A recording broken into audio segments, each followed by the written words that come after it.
The manager in week 6, we deal with the manager and really looking at communities and advocacy groups. Right. What type of, when you think of a manager connecting with these communities and advocacy groups, what are some important elements? Involve them early. Don't push them away. No good public manager ever should find himself being confronted by a group of angry demonstrators. In my opinion, that's a management failure. Because those folks should have been invited to come in early. Now, not separately, they ought to be part of a group.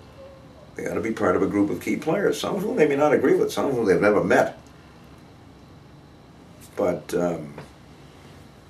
if they're demonstrating against you, if they're sitting in your office, if they're raising hell outside your building, then you've failed to do what good managers ought to do, which is to identify who those advocacy groups are and to bring them into the process early, and make them part of the solution. Now, again, you're not going to co-opt them. I mean, their institutional role is to keep banging away. Once you've solved one problem, they'll be talking to you about 10 other things. But I've seen this work so many times, where you in good faith bring people into this process, and they work with you, and lo and behold, you achieve great things. And lots of public managers don't understand that either. These people. And in fact, Chase, in his chapter on this, and it's one of the best chapters in the whole book. I mean, nobody's ever written a chapter quite like that. Obviously, talks about his personal discomfort and annoyance and stuff, especially in New York City, where, as he points out, they're very loud. But if he was still alive, I think he'd be the first to tell you that you can build very constructive relationships with these folks, and that by and large they're not unreasonable, but they want the problem solved, whatever it is, and they have a right to. And one of the things he says, one of the most perceptive things he says, is sit down with these folks and listen to them. Generally speaking, they'll be telling you the truth. Why? Because they're out there in the community. And sometimes you're getting advice from people who are not out there in the community. And he says, more often than not, they'll be telling you what's really going on, and you better listen and act on it.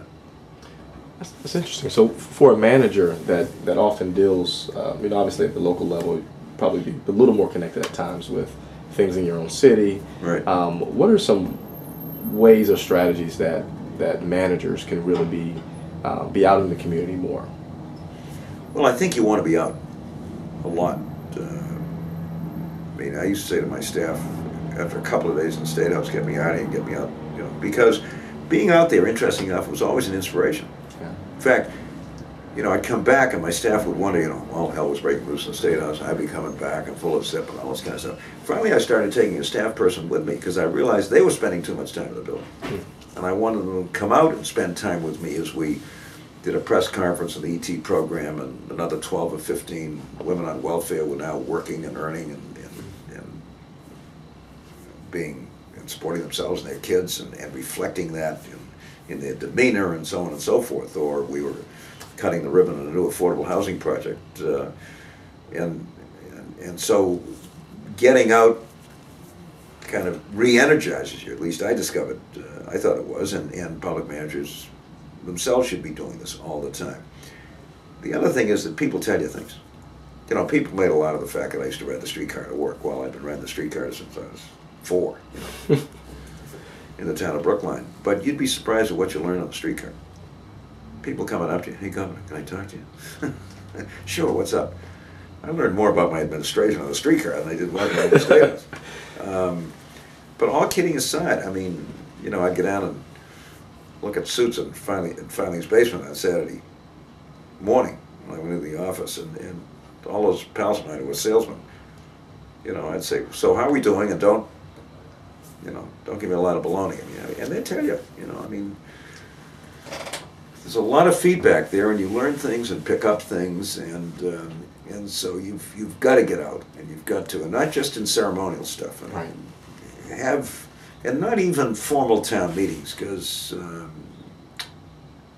for one thing, it'll probably be professional advocates that will show up in detail, and for another, people people are kind of intimidated. I don't know how many of these meetings I'd have, and people afterwards say, Governor, I didn't want to say this at the town meeting, but, and I'd say, well, I didn't want to embarrass you. I said, you're embarrassing me. I'm here to find out, you know, what we're doing right and what we're doing wrong. But it's kind of intimidating, that setup. So I was over time, I mean, for example, I used to have a lunch every month for 12 to 15 small, medium-sized business people.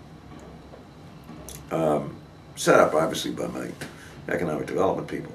I learned more at those meetings than you can imagine. Informal, relaxed, and so forth. Just, you know, what's happening out there?